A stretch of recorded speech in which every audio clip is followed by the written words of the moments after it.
लै भी दोस्तों तो बेलियो अस्सलाम वालेकुम।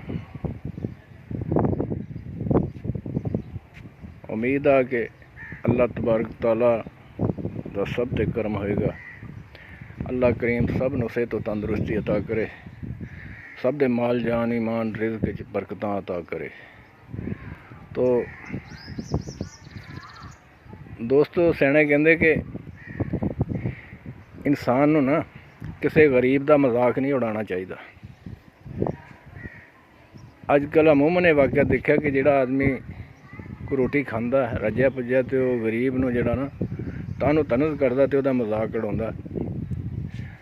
वो इस तरह एक वाक़या तुहाडी खिदमत पेश करदा कि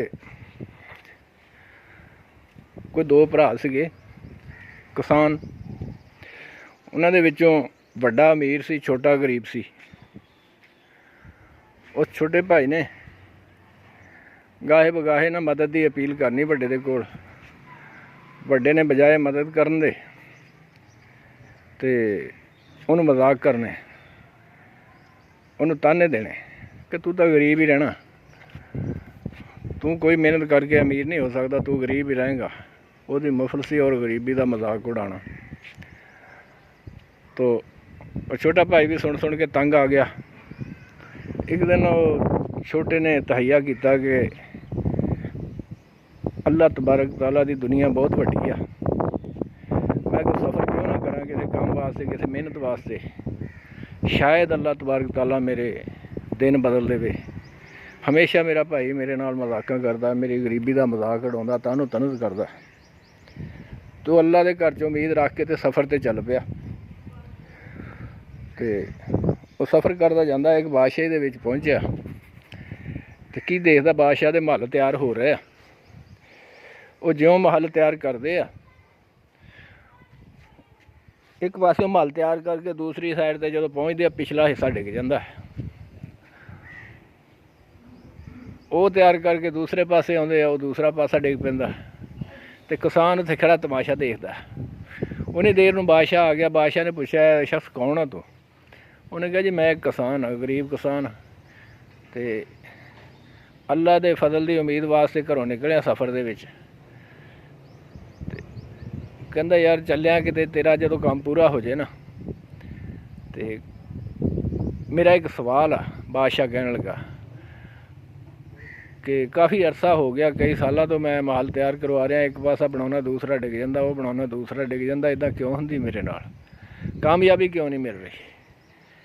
ये मेरे सवाल का जवाब तो लिया, जितों तेनों तेरी गरीबी का जवाब मिले उतों मेरे सवाल का जवाब भी लैके आई। उन्हें कहा चलो ठीक है। वो किसान अगे सफ़र करके आगे जाता जाता एक दरिया पार कर लगा तो दरिया के विचों एक कछुआ बाहर मूँह कढ़ के ना बैठा पानी चों। जिसम पानी जा बाकी उन्हें अपनी गर्दन बाहर कढ़ी हुई आ। तो किसान को पूछता दोस्त कित्थे चलिया? उन्हें दस्या कि मैं इदा अल्लाह के फजल की तलाश वास्ते। तो कछुआ कहने लगा, कहता मेरा भी एक सवाल है यार, वो भी लई जा, जे तेरा मसला हल हो गया मेरा भी करा गया। कहता बोल। कहता मेरे अंदर अग लगी हुई आ, 24 घंटे पानी दे विच रहन नाल भी मेरे ना अंदर अग बलदी आ, इहदा कोई इलाज पुछ के आई। कहता ठीक है। अगे चला गया, जंगल आ गया। जंगल दे विच सफ़र करता पिया, अगे एक लीची का फल का दरख्त आ गया। उहदे थल्ले बैठ के आराम किया। भुख लगी सी, लीची तोड़ के तो खानी शुरू की। जो खाधी तो फल कौड़ा। वो जो फल कौड़ा निकलिया उस किसान ने उन्होंने वढ़ना शुरू कर दिता। कहना मैं होवे ना तो इस दरख्त में क्यों ना वढ़ दें। कहता होर भी कोई खाऊगा तो जहरीला दरख्त का किसी का नुकसान होगा। जो वढ़न लगा वो दरख्त चो आवाज़ आई है बंदे खुदा दे ना वढ़, मैनू तकलीफ ना दे, मेरा कसूर कोई नहीं लिहाजा मैं तो खुद परेशान हाँ भी मेरा फल क्यों कड़वा।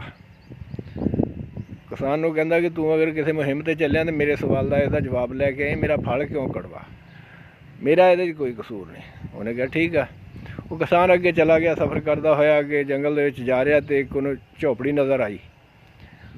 वो झोपड़ी दे विच सुकून करने वास्ते चला गया भी उत्थे बैठ के झट आराम करदा कि की देखदा एक दरवेश सुत्ता पिया, जिहदा एक मामला सी कि वो 12 साल सौंदा सी, 12 साल जागदा सी। किसान उहदे कोल जाके खड़ा हो गया, देखदा रहा दरवेश कदों उठे, मैं इहदे नाल कोई गल करां। कुदरत अल्लाह दी, दरवेश का टाइम पूरा हो गया सी नींद दा, और दरवेश उठिया। जो उठिया तो उस दरवेश ने आख्या भी आ बंदे खुदा दे तू कौन हो? कहना मैं तेरी रखवाली वास्ते खड़ा सी, लिहाजा तू सुत्ता पिया सी।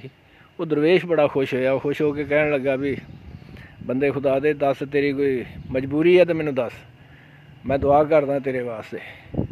ਕਹਿੰਦਾ ਮਜਬੂਰੀ ਤਾਂ ਹੈ।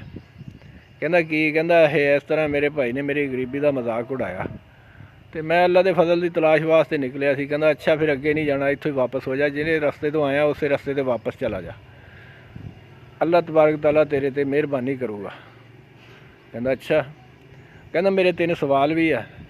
ਉਹਨੇ 3 ਸਵਾਲ ਦੱਸੇ ਕਿ ਬਾਦਸ਼ਾਹ ਦਾ ਮਹੱਲ ਨਹੀਂ ਖੜਾ ਹੁੰਦਾ, ਕਛੂਏ ਦੇ ਅੰਦਰ ਅੱਗ ਲੱਗੀ ਹੋਈ ਆ, ਲੀਚੀ ਦੇ ਦਰਖਤ ਦਾ ਫਲ ਕੜਵਾ। ਅਤੇ ਉਹ ਬਜ਼ੁਰਗ ਨੇ ਉਹਨੂੰ ਬਿਠਾ ਲਿਆ। ਬਿਠਾ ਕੇ ਕਹਿਣ ਲੱਗਾ, ਕਹਿੰਦਾ ਸੁਣ ਮੇਰੀ ਗੱਲ। ਕਹਿੰਦਾ ਜਿਹੜਾ ਲੀਚੀ ਦਾ ਦਰਖਤ ਆ ਨਾ, ਉਹਦੇ ਥੱਲੇ ਖਜ਼ਾਨਾ ਹੈ, ਹੀਰੇ ਜਵਾਹਰਾਤ ਸੋਨਾ ਉਹਦੇ ਥੱਲੇ ਦਫਨ ਆ, ਜਿਹਦੀ ਵਜ੍ਹਾ ਤੋਂ ਉਹਦਾ ਫਲ ਕੜਵਾ। ਜਦੋਂ ਉਹ ਨਿਕਲ ਜਾਣਗੇ ਉਹਦਾ ਫਲ ਮਿੱਠਾ ਹੋ ਜਾਏਗਾ। ਨੰਬਰ 2, ਕਛੂਏ ਦੇ ਅੰਦਰ ਜਿਹੜੀ ਅੱਗ ਲੱਗੀ ਹੋਈ, ਕਛੂਆ ਬੜਾ ਦਾਨਸ਼ਮੰਦ ਹੈ, ਉਹਨੇ ਦਾਨਸ਼ਮੰਦੀ ਦੇ ਉੱਤੇ ਕਬਜ਼ਾ ਕੀਤਾ ਹੋਇਆ, ਲਿਹਾਜ਼ਾ ਅਗਰ ਉਹ ਆਪਣੀ ਦਾਨਸ਼ਮੰਦੀ ਅੱਧੀ ਕਿਸੇ ਨੂੰ ਦੇ ਦੇਵੇ ਅਤੇ ਉਹਦੇ ਅੰਦਰੋਂ ਅੱਗ ਬੁੱਝ ਜਾਏਗੀ। ਕਹਿੰਦਾ ਠੀਕ ਆ। ਤੀਸਰਾ, ਕਹਿੰਦਾ ਉਹ ਬਾਦਸ਼ਾਹ ਦੀ ਬੱਚੀ ਜਵਾਨ ਆ, ਉਹਦਾ ਨਿਕਾਹ ਨਹੀਂ ਕਰਦਾ, ਜਿੰਨਾ ਚਿਰ ਉਹਦੀ ਸ਼ਾਦੀ ਨਹੀਂ ਕਰਦਾ ਉਨਾ ਚਿਰ ਕਹਿੰਦਾ ਉਹਦਾ ਮਹੱਲ ਨਹੀਂ ਖੜਾ ਹੋ ਸਕਦਾ। ਕਹਿੰਦਾ ਠੀਕ ਆ।